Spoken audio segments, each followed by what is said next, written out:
चलो बातें नहीं करनी, हमने प्रेपरेशन खत्म कर दिया है अल्केन्स की। फर्स्ट रिएक्शन थी अनसैचुरेटेड हाइड्रोकार्बन से सैचुरेटेड कार्बन। नो नो, हम अभी जस्ट फ्रेश है मैम। 1 आवर में कुछ नहीं होता, ठंडा है, ठंडक है। अगर आप मेरे को डिस्टर्ब करोगे मैं काटूंगी भी नहीं। I will not be a part of the celebration, मैं चली जाऊंगी बाहर। अब तुम देख लो, बोल दिया तो बोल दिया। आधा घंटा नहीं, पूरे 1 बजे क्लास को ओवर होएगी। 45 तो आप ही बोली जा रहे हो। ठीक है, अब बस हो गया। सेबिटियर सेंटन के बाद हमने कौन सी रिएक्शन करी थी? वुड्स रिएक्शन में मैंने तुम्हें बोला था कि आपको एक अल्काइल हैलाइड लेना होता है और डबल द मॉलिक्यूल रिएक्ट होते हैं, मतलब एक Na एक Cl, दूसरा Na दूसरा Cl ड्राई ईथर की प्रेजेंस में, तो डबल द कार्बन वाला अल्केन बनता है इथेन। फिर हमने थर्ड नेम रिएक्शन करी थी डी कार्बोक्सिलेशन, जिसमें हम कार्बोक्सिलिक एसिड का सोडियम सॉल्ट लेते थे। अगर बोलोगे तो देखो यू विल बी आउट। और Na2CO3 रिमूव हो जाता है और पीछे से अल्केन बनता था लेकिन विद 1 कार्बन लेस। तो ये स्टेप डाउन रिएक्शन है जिसमें कार्बन कम हो जाते हैं। लाइक अगर आप 2 कार्बन से शुरू कर रहे हो बट अल्टीमेटली आपके पास एक ही कार्बन चला गया फॉर व्हाट्सोएवर रीजन, ऐसी रिएक्शंस को स्टेप डाउन कहते हैं। और जिनमें कार्बन डबल हो जाते हैं, यानी कि आप तो 1 कार्बन वाला कंपाउंड लेके चल रहे थे but due to some reaction वो डबल हो गए, ये स्टेप अप होती हैं। तो ये चीजें आपको पता होनी चाहिए कि किसमें कार्बन बढ़ रहे हैं, किसमें कार्बन कम हो रहे हैं। फिर लास्ट हमने करी थी कॉल्बीज इलेक्ट्रोलिटिक, कॉल्बीज इलेक्ट्रोलिटिक, जिसमें हम sodium salt of carboxylic acid के 2 मॉलिक्यूल्स लेते हैं और हाइड्रोलिसिस करने पर हमें उतने ही कार्बन वाला अल्केन मिल रहा था जितने कार्बन के हम कार्बोक्सिलिक। अब मैं ये बार बार क्यों लिख रही हूँ, although we have done this preparation, मैं दोबारा क्यों रिपीट कर रही हूँ? क्योंकि जब by the end of the chapter आपके पास इतनी सारी रिएक्शंस इकट्ठी हो जाएंगी, 1 डे में आपको लर्न नहीं होंगी। तो क्या आपने सारी ये नेम रिएक्शन 5 टाइम्स लिख ली हैं? कौन से बच्चे हैं जिन्होंने अभी तक ये रिएक्शन सेपरेट नोटबुक में 5 टाइम्स नहीं लिखी? आकाश, अभी तक आपने नोटबुक नहीं बनाई, 5 बार ये रिएक्शन नहीं लिखी? बेटा इरिटेट मत हो, चैप्टर को शुरू हुए 5 दिन हो गए हैं। 5 दिन में मैं 4 रिएक्शंस ही करवाती, मैं 2 दिन में 4 रिएक्शंस खत्म करवा देती हूँ। Just because of your lazy attitude धीरे धीरे हो रहा है सारा कुछ। उसके बाद भी तुम्हारा यही मैम हो क्या रहा है, मैम करना क्या है? यार प्लीज वेकअप। कितनी बार मैंने बोल दिया कि hydrocarbon, alkane, alkyne, alkyne, aromatic hydrocarbon is a big chapter, इसमें बहुत सारी रिएक्शन। और अगर आप 12th के हिसाब में देखोगे, 12th में 5 चैप्टर हैं ऑर्गेनिक्स के, और अभी मैं 12th वालों को 1 चैप्टर करवा के हटी, उनकी 20 रिएक्शंस हुई हैं 1 दिन में। 12th में 4-5 चैप्टर्स हैं, सुनते ही नहीं हो कुछ। तुम्हारा 1 चैप्टर है, उसमें भी आपको पता नहीं क्या चल रहा है। आई एम सॉरी, अल्केन्स की ये चारों रिएक्शन 5 टाइम्स लिखी होनी चाहिए विद लर्न, ये नहीं कि याद नहीं है। सेपरेट नोटबुक में कितनी बार बोल चुकी हूँ। इसके बाद सीधा घर पेरेंट के पास फोन जाएगा कि you guys don't listen the instructions, we keep on repeating. कोई ये नहीं कि मैं आज पहली बार कह रही हूँ। आई थिंक ये चैप्टर को स्टार्ट हुए ऑलमोस्ट 4-5 डेज हो गए हैं और मैं हर डे यही बोलती हूँ कि रोज एक रिएक्शन आपको 5 बार लिख के आनी है। और आपको अभी चाहे गुस्सा आएगा लेकिन बाद में आपको ये फील होगा कि आपने ये जो 5 टाइम रिएक्शन अब होगा, पता है क्या? उसको बोलो कि जाए, कल आ जाए। लेने आए हैं, जाए फिर। केक कटिंग तो उसी के साथ उसको बोलो कि फिर बाद में आ जाएगा। तो मेरी बात सुनो, अब मान लो तुमने रिएक्शन 5 बार लिख ली और मान लो कल तुम्हारा टेस्ट है। अब इसने नहीं लिखी, इसने लिखी है, याद इसको भी नहीं है, याद इसको भी नहीं है। तो जिसने लिखी है वो तो कहेगा ना, जिसने नहीं लिखी वो कहेगा याद तो इसको भी नहीं है। फायदा क्या हुआ? फायदा ये है कि जिसने लिखी होंगी ना, अब वो जब टेस्ट से 1 दिन पहले पढ़ेगा उसको याद होने में जल्दी होगी। क्योंकि वो जो उसने, अब कई बार ऐसे होता है कि बच्चा कहता है कि यार इसने 5 बार लिखी, याद तो इसको भी नहीं है। होगा ऐसा। मैं ये नहीं कह रही कि जो 5 टाइम्स लिख रहे हैं उनको एक दिन में याद हो जाएंगी, लेकिन कहीं ना कहीं जब आप एग्जाम से पहले, टेस्ट से पहले या एक दिन पहले को नोटबुक उठा के वुड्स एक्शन पढ़ोगे, तो जिस बच्चे ने आज तक पढ़ी नहीं होगी उसको उसको अगर एक बार वुड्स एक्शन याद भी होगी, फिर कहेगा ये डीकार्बोक्सिलेशन भी मैं याद करूँ, वो कहेगा मैं कॉल बेस भी याद करूँ, आगे मैं और भी रिएक्शंस करवाऊंगी, अल्कीन ओजोनोलिसिस आ जाएगी, कुछ रॉफ रिएक्शन आ जाएगी। तो वो एक दिन में अगर 10 रिएक्शन याद कर भी लेगा ना, तो जिसने एक दिन पहले उठाई होंगी वो अगले दिन सारी एग्जाम में भूलने वाला है, उसकी सारी मिक्सअप हो जाएंगी। लेकिन जिस बच्चे ने पहले 5 बार लिखी होंगी रिएक्शन, उसको बेशक एक दिन पहले याद नहीं होंगी, लेकिन जब वो अपनी नोटबुक उठाएगा उसको याद आएगा कि हाँ यार मैंने ये लिखी थी, हाँ इसमें सोडियम डालते थे, हाँ इसमें कार्बन डबल होता था। उसको याद होने में जल्दी होगी, उसको याद भी जल्दी होंगी रिएक्शन जिसने 5 बार पहले लिख रखी होंगी, और उसको अगले दिन एग्जाम में भूलेंगे भी नहीं। So if a teacher is saying you again and again कि guys make a separate notebook, जाओ घर में रिएक्शन 5 बार लिखो, और अगर कोई बच्चा मेरी बात फॉलो कर रहा है और उसको फिर भी लग रहा है कि यार फायदा तो हो नहीं रहा, फिर भी मेरी बात फॉलो करो, क्योंकि मे बी आज आपको नहीं पता लग रहा होगा कि इस चीज का फायदा हो रहा है, लेकिन जब आप कल को एग्जाम में पढ़ोगे तो जिन बच्चों ने मेहनत करी होगी उनको सच में दिखेगा कि कहीं ना कहीं जो मैं डेली बेसिस पे रिएक्शन 5 बार लिखता था, बेशक मुझे आज याद नहीं है पर मुझे याद हो तो रही है ना, मुझे जल्दी तो याद हो रही है ना। और एक वो बच्चा जिसने 5 बार लिखी नहीं, वो कहेगा हाँ इसको भी नहीं याद, मैं आज ही याद कर लेता हूँ, वो सारी पेपर में मिक्सअप करेगा। क्योंकि मेरे साथ बच्चे एक्सपीरियंस शेयर करते हैं, बच्चे मेरे पास आते हैं कहते हैं मैम मुझे याद था, मैं वो मिक्सअप कर आया, वुड्स एक्शन की जगह मैं वो डाल आया, मैम मैं भूल गया, उसमें ड्राई ईथर नहीं डाला। मतलब मेरे तो स्टूडेंट्स ऐसे होते हैं उनको एरो की कंडीशन तक याद होती हैं। और ऑर्गेनिक्स एक ऐसी चीज है जिसमें आपको लर्न करना ही पड़ेगा, इट इज रट्टाफिकेशन। अगर रटोगे मतलब लॉजिकल भी है पर याद भी रखनी पड़ेगी। अब कल को मैं आपको पेपर में कन्वर्जन दे दूं कि कन्वर्ट क्लोरोमीथेन, मैं आपको पेपर में कन्वर्जन दे दूं क्लोरोमीथेन टू इथेन, अब लॉजिकल तो है ही है कि मुझे कार्बन डबल करने हैं, मिथ मतलब 1 कार्बन, इथ मतलब 2 कार्बन, तो लॉजिक तो बच्चा अप्लाई कर ही रहा है कि मुझे मिथ से इथ जाना है, मुझे कार्बन डबल करने हैं। तो उसको याद आएगा कि एक रिएक्शन होती थी जिसमें कार्बन डबल हो जाते थे, वुड्स, क्योंकि उसमें क्या है कि अगर आप 1 कार्बन भी लोगे ऑटोमेटिकली सोडियम दूसरा कार्बन के साथ रिएक्ट करके एक Na एक Cl दूसरा Na दूसरा Cl ले जाएगा और पीछे से ये 2 कार्बन डबल होंगे। लेकिन ये लॉजिक वही अप्लाई कर पाएगा ना जिसको वुड्स रिएक्शन याद होगी। अब जिसे वुड्स रिएक्शन याद ही नहीं करी, वो पेपर में कन्वर्जन आई है क्लोरोमीथेन टू इथेन, उसको पता लग रहा है कि मुझे मिथ से इथ करना है, मिथ मतलब 1 कार्बन, इथ मतलब मेरे को 1 से 2 करने हैं, लेकिन उसको मेमोरी भी तो होनी चाहिए ना, उसके डेटाबेस में होना तो चाहिए ना कि there is a reaction called Wurtz reaction जिसमें कार्बन डबल होते हैं। तो जब आप मेमोराइज ही नहीं करोगे, जब आप ऑर्गेनिक्स रिएक्शंस याद ही नहीं करोगे, तो आप ऑर्गेनिक्स नहीं कर पाओगे।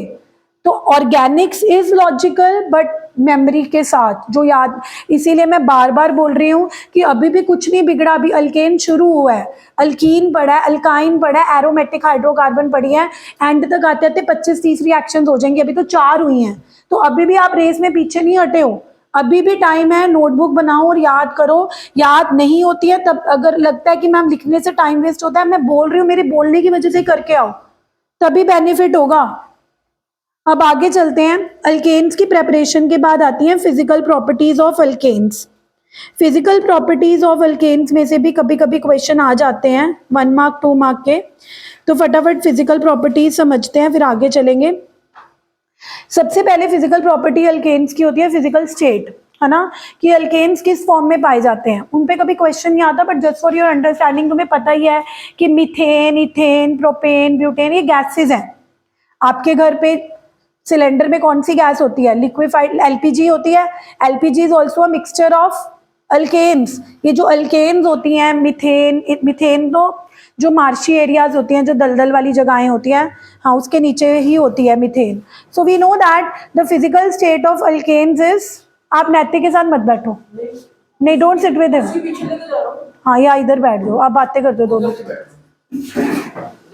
हाँ बुरा मानने वाली बात है, यू गाइस टॉक, ठीक है। तो पहली फिजिकल प्रॉपर्टी क्या है?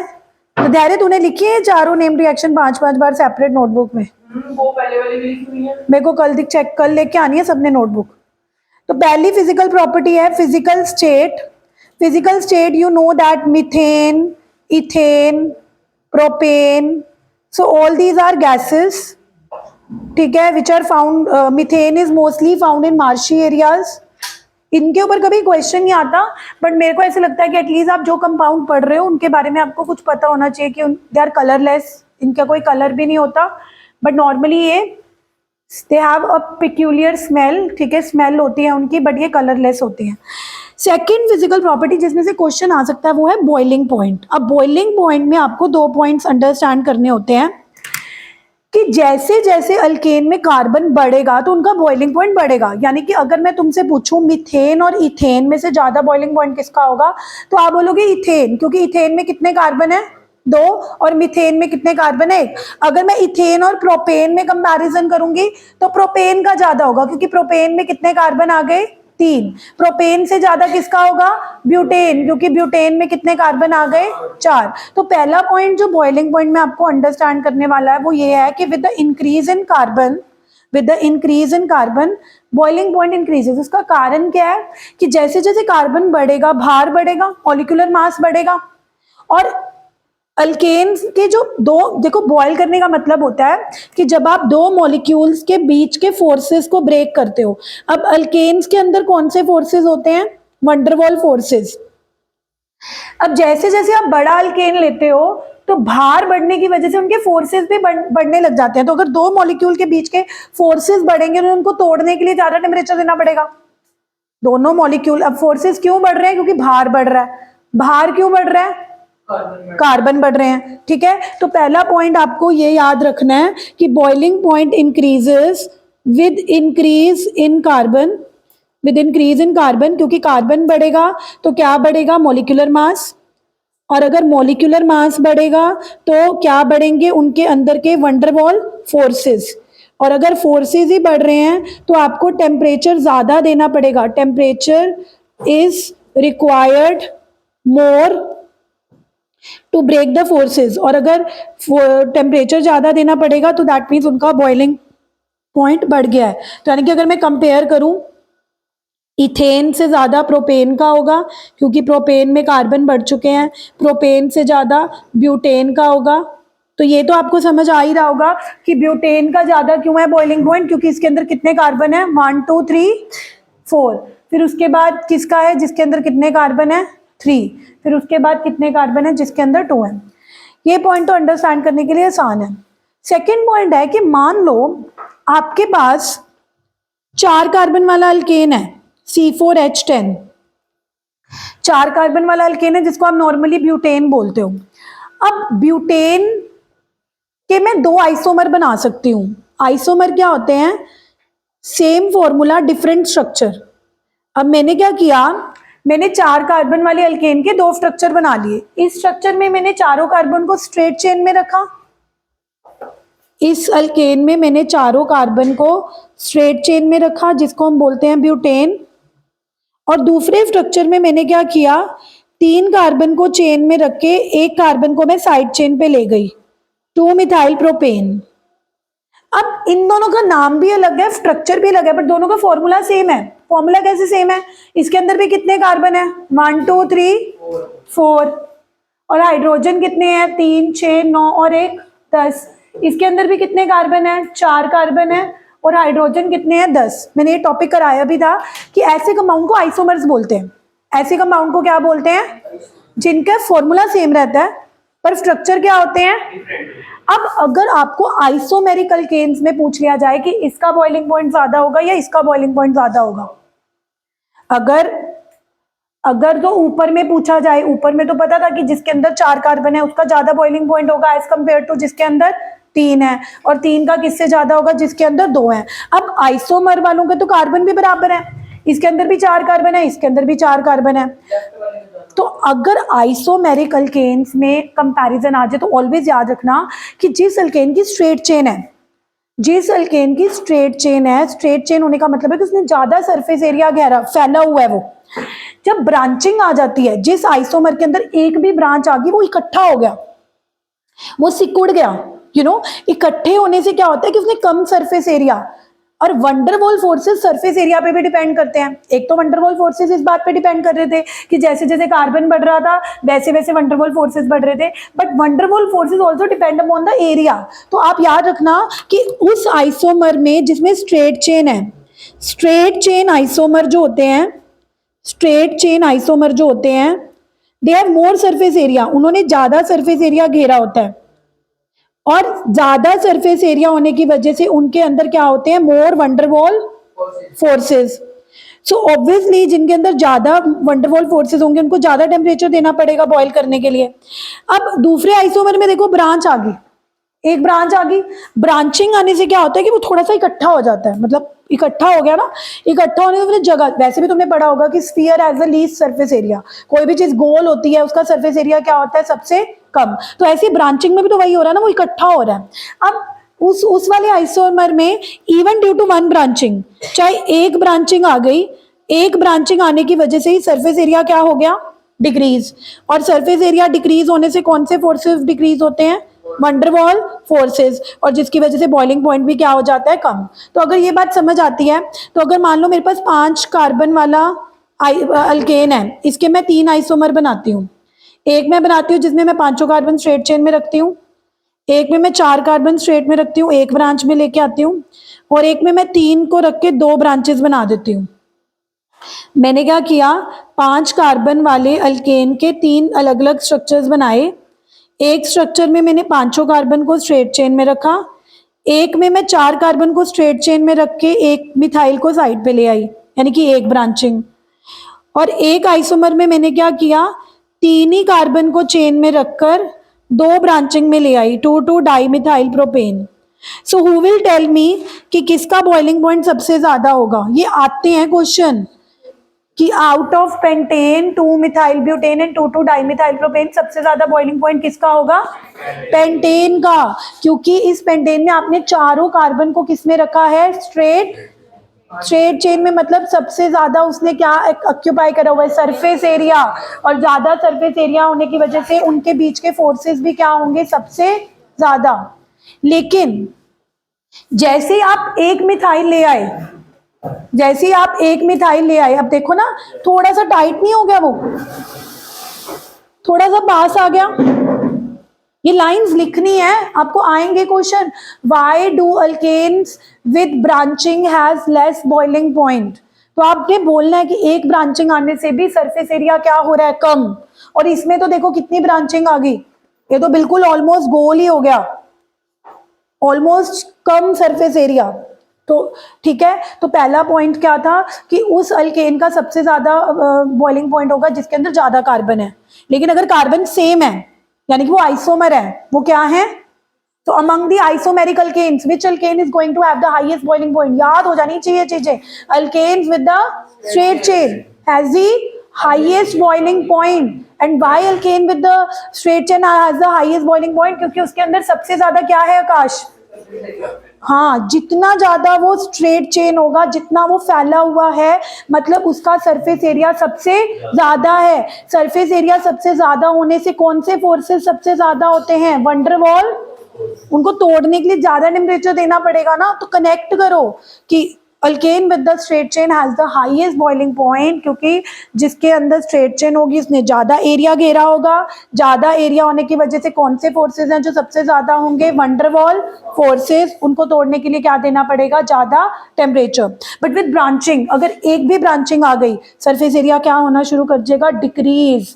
और सरफेस एरिया डिक्रीज होने से क्या डिक्रीज होने शुरू हो जाएंगे, van der Waals forces. Okay, so this was about the, पहली फिजिकल प्रॉपर्टी थी फिजिकल स्टेट, उसके ऊपर कोई क्वेश्चन नहीं आने वाला, बट बॉइलिंग पॉइंट पे डेफिनेटली एक्सपेक्ट वन क्वेश्चन। आप बच्चे नॉर्मली क्या करते हैं, प्रेपरेशन याद कर जाते हैं, मुश्किल केमिकल प्रॉपर्टीज कर जाते हैं, फिजिकल प्रॉपर्टीज छोड़ देते हैं कि बड़ा फिजिकल प्रॉपर्टी में से कोई क्वेश्चन आने वाला है। But you always expect one question, आपको एक क्वेश्चन फिजिकल प्रॉपर्टी से आ जाने वाला है, चाहे बॉइलिंग पॉइंट से आए चाहे मेल्टिंग पॉइंट से आए।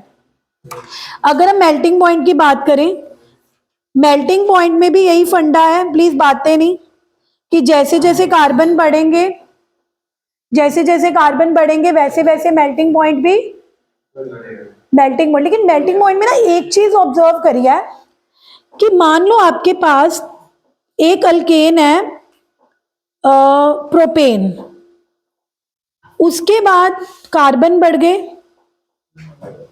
ब्यूटेन, और उसके बाद कार्बन बढ़ा पेंटेन। अब देखो मैं आपको एक इसका डेटा दिखाती हूँ, डेटा मतलब मैं इनकी मेल्टिंग पॉइंट की वैल्यूज दिखाती हूँ। बातें हो रही हैं।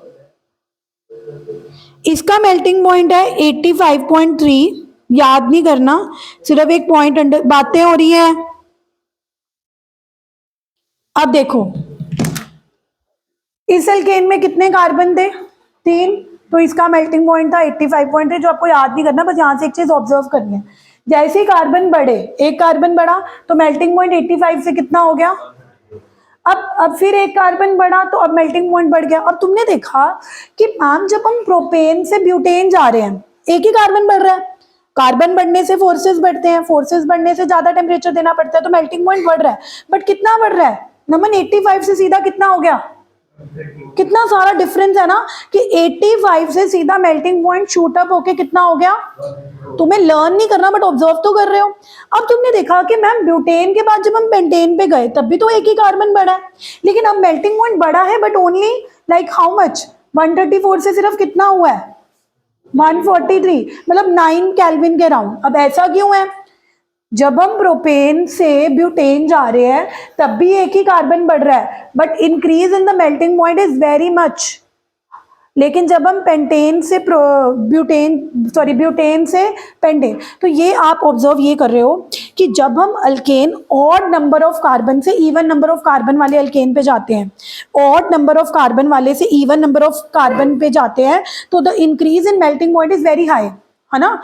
तो यानी कि इवन वाला कुछ कुछ कर रहा है कि जब हम ऑड से इवन में जा रहे हैं तो इवन वाले का मेल्टिंग पॉइंट एकदम से बढ़ रहा है, लेकिन जब इवन से ऑड जा रहे हैं तो उतना मेल्टिंग पॉइंट नहीं बढ़ रहा। तो उसका कारण ये है, कहते हैं कि अगर आप अल्केन्स का स्ट्रक्चर देखो ना, ये जिगजैग फैशन में लाई करते हैं। मैंने बनाया भी ऐसे है, मैंने प्रोपेन सीधा नहीं बनाया, जिगजैग में बनाया, क्योंकि असल में ऐसा है।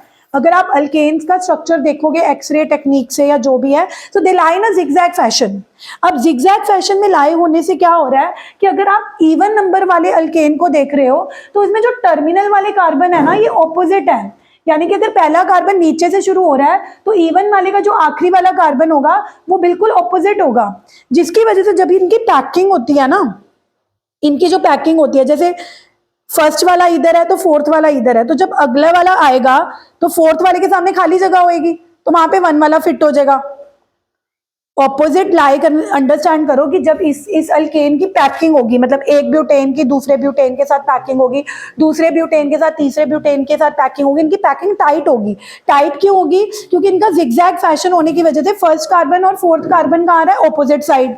तो जब अगला मॉलिक्यूल आएगा, फोर्थ वाले के सामने खाली जगह होगी, वहां पे फर्स्ट वाला फिट हो जाएगा। तो इनकी जो पैकिंग होगी वो क्लोज होगी as compare to odd number. Odd number में पहला कार्बन भी नीचे है, दूसरा कार्बन भी कहाँ है? नीचे। इस इफेक्ट को बोलते हैं ऑल्टरेशन इफेक्ट, ऑल्टरेशन या oscillation effect. What is this effect? I explain you again that alkanes with even number of carbon have zigzag fashion in such a way that terminal carbon lies in the opposite side। आप देख लो, मैं बोल नहीं रही, सच में देखो terminal opposite side पे है। यानी कि अगर पहला कार्बन नीचे है तो अगला कहाँ है?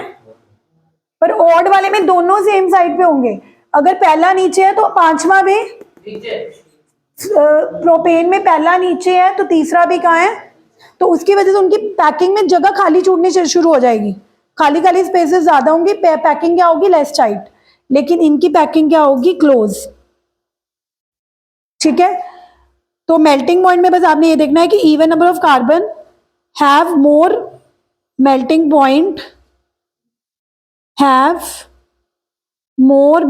Point, than the odd। And the last physical property is solubility. आपको क्या लगता है कि अल्केन्स पानी में सोल्यूबल होंगे? अगर सोल्यूबिलिटी की बात करें तो हमारे पास दो तरह के सॉल्वेंट्स होते हैं, एक पोलर सॉल्वेंट लाइक वाटर जिनके अंदर H positive OH negative positive negative होते हैं, कुछ नॉन पोलर सॉल्वेंट्स होते हैं, नॉन पोलर सॉल्वेंट्स होते हैं लाइक बेंजीन, ऑर्गेनिक सॉल्वेंट्स होते हैं उनके अंदर पॉजिटिव नेगेटिव चार्ज नहीं होता। तो आपको क्या लगता है कि alkanes should dissolve in water polar solvent और they should dissolve in non polar solvent like benzene petrol ether.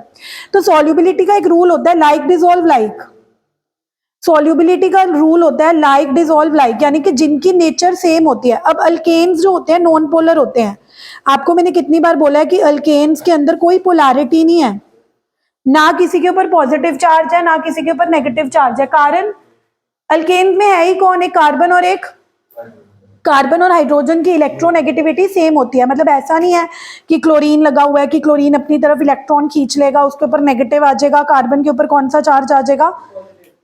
Alkanes जो होते हैं नॉन पोलर होते हैं, ना किसी के ऊपर पॉजिटिव ना किसी के ऊपर। तो अगर इनके खुद के ऊपर पॉजिटिव नेगेटिव नहीं है तो क्या ये वाटर में डिसॉल्व हो सकते हैं? नो, क्योंकि water is polar. Alkanes being non polar can't dissolve in polar solvent because solubility का क्या रूल रहता है, लाइक डिसॉल्व। यानी कि अगर ये नॉन पोलर है तो ये पोलर में डिसॉल्व होना नहीं चाहेंगे, ये किस में डिसॉल्व होना चाहेंगे, नॉन पोलर में ही। यानी कि नॉन पोलर सॉल्वेंट्स कौन से होते हैं, benzene C6H6, petrol, ether, CCl4।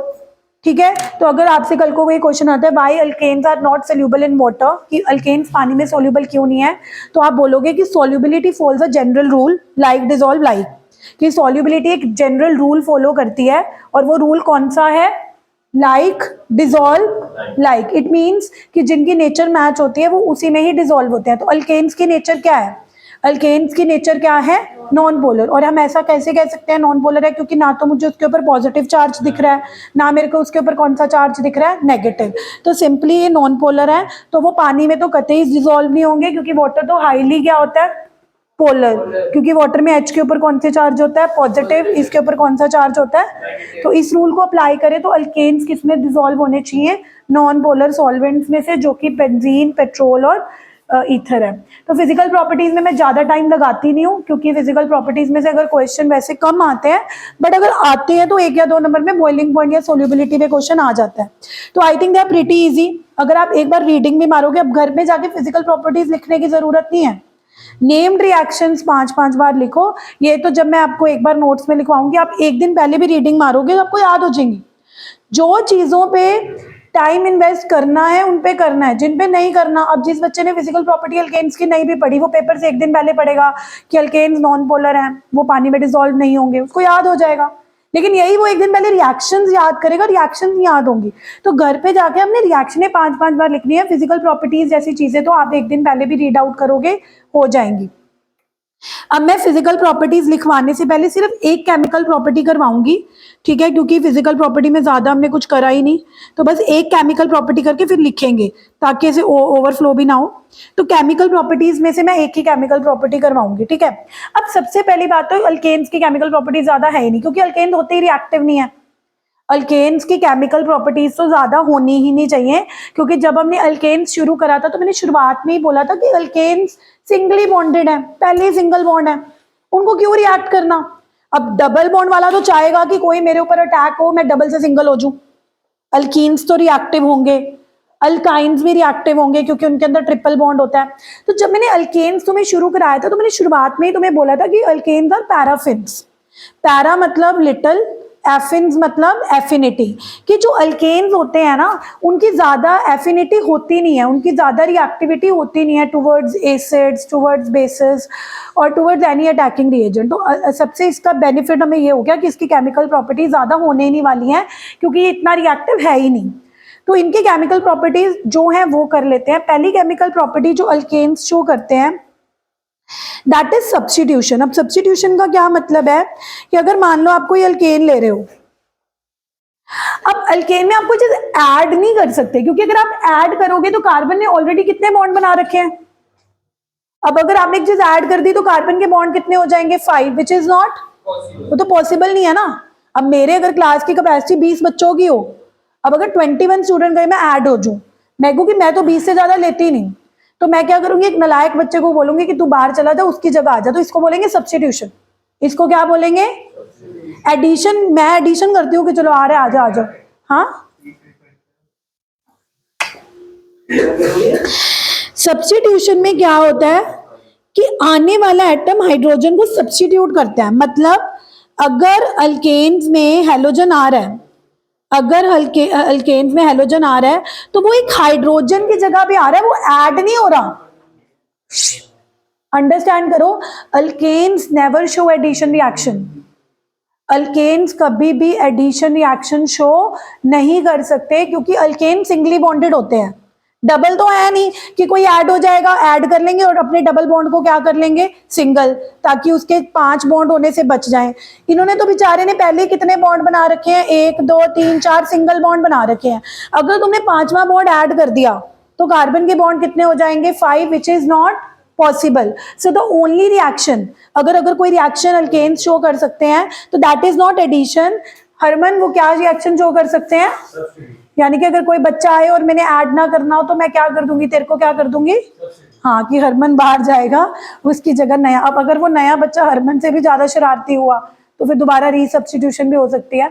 But anyways, तो अब यहाँ पे एक चीज नोट देने वाली बात है कि जब आप सब्स्टिट्यूशन करते हो तो देयर आर अलग अलग चीजें जिनसे सब्स्टिट्यूट कर सकते हो। अभी फिलहाल मैं किससे सब्स्टिट्यूट कर रही हूँ? Chlorine. What is chlorine? Chlorine है क्या? हैलोजन। तो इस रिएक्शन का नाम है हैलोजिनेशन। इस रिएक्शन का नाम क्या पड़ गया? The first reaction under substitution is halogenation, because मैं आपको इसमें अल्केन्स के हाइड्रोजन को किससे रिप्लेस करता हुआ नजर आ रहा है? क्लोरीन। क्लोरीन, ब्रोमीन, आयोडीन, ये सारे हैलोजन है। अब अगर बाई चांस आपको पेपर में क्लोरीन एक्सेस में लिखी हुई आ गई, अगर यहाँ पे लिखा हुआ आ गया कि क्लोरीन आप क्या दे रहे हो, एक्सेस, तो आपने रिएक्शन एक हाइड्रोजन पे खत्म नहीं कर देनी, अब ये आगे भी चलेगी, क्योंकि क्लोरीन एक्सेस में है तो एक हाइड्रोजन और रिप्लेस कर देगा। पहले एक हाइड्रोजन हुआ था, अब दूसरा क्लोरीन दूसरे हाइड्रोजन की जगह पे आ गया। साथ में HCl भी निकलेगी, क्योंकि जिस H की जगह पे जा रहा है वो वाला H दूसरे Cl के साथ क्या बना लेगा, हाँ निकलेगा, बट वो बाई प्रोडक्ट होते हैं, हम दिखाते नहीं है। HCl तो निकलेगी ना, क्यों निकलेगी? क्योंकि क्लोरीन किसकी जगह पे जा रहा है, H की जगह पे, वो वाला H दूसरे Cl के साथ क्या बना लेगा, क्या बना लेगा, HCl। फिर दोबारा क्लोरीन दूसरे H की जगह पे गई तो वो वाला H और इस Cl के साथ क्या बन जाएगा। तो this will keep on happening. मधुर बातें नहीं करनी, तेरे को ऑर्गेनिक्स अच्छी लगती है, बता क्या प्रोडक्ट बनेगा अगला। अब क्लोरीन एक्सेस में एक और क्लोरीन आ गई, अब क्या करेगी ये? पहले मीथेन था, मीथेन के एक H को क्लोरीन ने रिप्लेस करा, क्लोरोमीथेन बन गया। फिर क्योंकि क्लोरीन एक्सेस में थी, फिर एक क्लोरीन ने फिर एक और H को अटैक कर दिया, तो मीथेन के 2 क्लोरो हो गए, तो ये क्या बन गया, डाइक्लोरोमीथेन। ये क्या बन गया, die chloro methane plus H2 नहीं, क्लोरीन H की जगह पे जा रहा है, H और Cl, HCl वो बाई प्रोडक्ट है। अब मैं कह रही हूँ कि डाइक्लोरोमीथेन में फिर से क्लोरीन अटैक कर रहा है क्योंकि एक्सेस है। वेरी गुड, ट्राइक्लोरोमीथेन या क्लोरोफॉर्म, क्योंकि तो हो गए, मैंने तो कुछ नहीं कहा, नहीं 55, चलो 50, हाँ चलो 50 से अगर बोलोगे तो 55 कर दूंगी, चुप कर दो। अच्छा, 3 Cl रिप्लेस हो गए तो इसका नाम क्या बन गया guys? And what is this known as? Chloroform is used as, kidnap करने के लिए भी यूज होती थी। हेलो, मैम बना सकती है घर पे, और आपने टेस्ट में भी डाला हुआ था ना क्लोरोफॉर्म का, एक क्वेश्चन क्वेश्चन सोच रहा था कि वो कैसे से mixture. Chloroform is used as an anaesthesia also, जब ऑपरेशन सर्जरी में बेहोश करना होता है तो, but now you know because of its harmful effect it's being replaced. कितने टाइम में असर आता है? इमीडिएट आता है, लेकिन आजकल इसको यूज करते नहीं है because of its harmful effect. Guys can we continue or you have to talk? Chloroform सुन के इतने क्यों, तुमने किडनैप करना है किसी को? मेरे बेटे को अटैक। लास्ट इज ऐसी सोच नहीं होनी चाहिए। सोच कैसी आवे मैं दीदी थोड़ा समझ अच्छा फिर एक, अभी डर रहा था आपका बेटा अच्छा, इससे। ठीक है, एक और हाइड्रोजन की जगह पे क्या आ जाएगा? दिस इज CCl कोड का IUPAC तो क्या होता है? टेट्राक्लोरोमीथेन। पहली केमिकल प्रॉपर्टी समझ आई? पहली केमिकल प्रॉपर्टी क्या है? Alkanes to substitution. किससे सब्स्टिट्यूट करवा रहे हैं? Chlorine. Chlorine is a halogen, तो ये रिएक्शन का नाम क्या बन गया? हेलो। हाँ, अब किसी से भी करा सकते हैं ना, ब्रोमीन से कराएंगे। अभी 2 मिनट क्लोरीन वाली समझ लो। पहले हमने कौन से हेलोजन से रिप्लेस कराई? क्लोरीन। ये रिएक्शन किसकी प्रेजेंस में होती है? सनलाइट। तो यहाँ पे HNu is denoting the sunlight. ये सनलाइट का सिंबल है। एक Cl एक H की जगह पे जाएगा तो वो HCl निकलेगा, वो बाई प्रोडक्ट है। क्लोरीन एक्सेस में है तो एक और क्लोरीन रिप्लेस हो गया, फिर तीसरा हो गया, फिर चौथा हो गया। समझ आ गई? ऐसे ही आप 2 मिनट, ऐसे ही आप क्या कर सकते हो? मुझे 1 मिनट कंप्लीट करने दो। क्लोरीनेशन के बाद ऐसे ही आप क्या कर सकते हो? ब्रोमिनेशन। ब्रोमिनेशन के बाद क्या कर सकते हो? आयोडिनेशन। पर what do you think order of reactivity? मतलब मैं सारी रिएक्शंस करके नहीं दिखा रही, लेकिन मैं आपसे पूछ रही हूँ, बातें मत करो प्लीज, कि अगर मैं क्लोरीन की जगह ब्रोमीन करूं, आयोडीन करूं, फ्लोरीन करूं, सबसे ज्यादा रिएक्टिव कौन होगा? 4 हेलोजन होते हैं ना, फ्लोरीन, क्लोरीन, ब्रोमीन एंड, मैंने आपको कौन से हेलोजन से रिएक्शन करके दिखाई? क्लोरीन। अगर मैं ब्रोमीन से करूंगी उसमें भी ऐसे ही होगा, ब्रोमीन लगता जाएगा। अब मैं सारी कर, क्लोरीन सबसे ज्यादा रिएक्टिव तो बाई प्रोडक्ट HCl की जगह HBr निकल जाएगा। HBr होते हैं वैसे? हाँ हाँ, हाँ, HF, HBr, HCl, HI सब क्लोरीन होगा सबसे ज्यादा रिएक्टिव कौन होगा? फ्लोरीन, क्लोरीन, ब्रोमीन और आयोडीन में से फ्लोरीन सबसे ज्यादा reactive. Fluorine is the most electronegative, सबसे ज्यादा रिएक्टिव होगा। एक्सेप्शन क्या हुई है? फ्लोरीन इलेक्ट्रोनेगेटिव है। अब मैं तुम्हें बताती हूँ कि फ्लोरीन रिएक्टिव तो बहुत ज्यादा है, लेकिन जब फ्लोरीन का बॉन्ड टूटता है ना तो इतनी ज्यादा एनर्जी प्रोड्यूस होती है कि हम वो कंट्रोल ही नहीं कर पाते।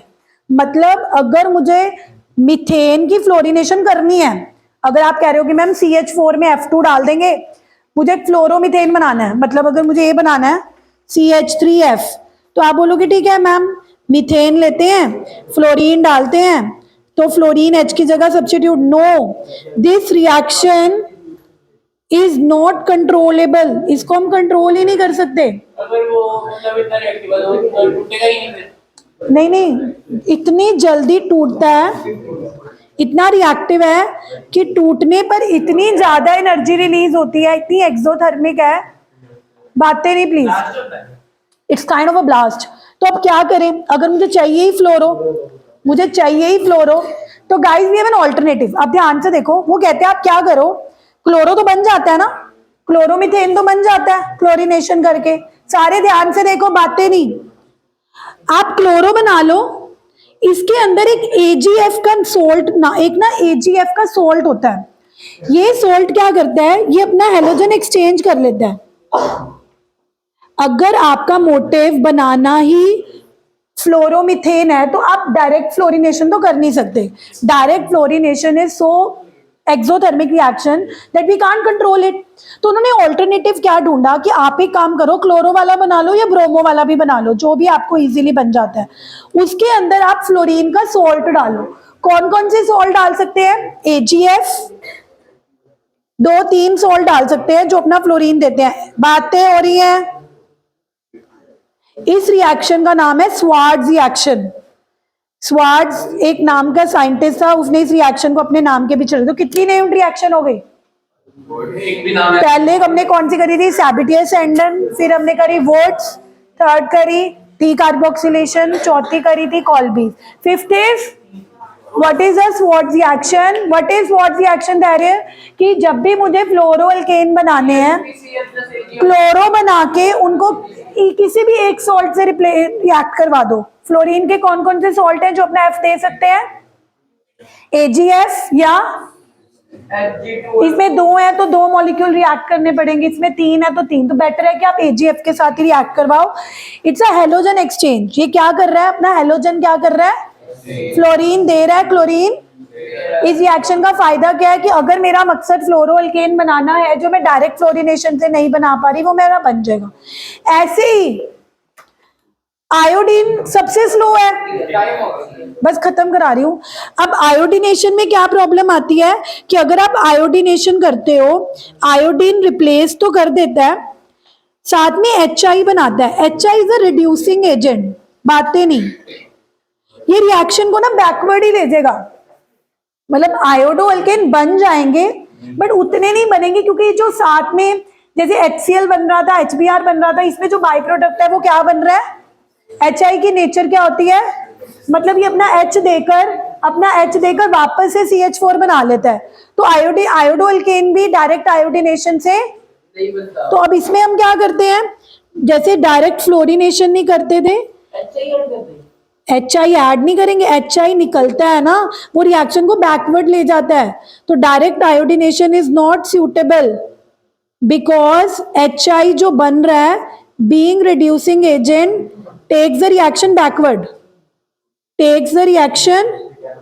तो गाइस हम क्या करेंगे, क्लोरो वाला बनाकर NaI के साथ रिएक्ट करवाएंगे। जैसे फ्लोरो बनाने के लिए हम AgF के साथ रिएक्ट करवा रहे थे ना, आयोडो बनाने के लिए कौन से सोल्ट के साथ रिएक्ट करवाएंगे?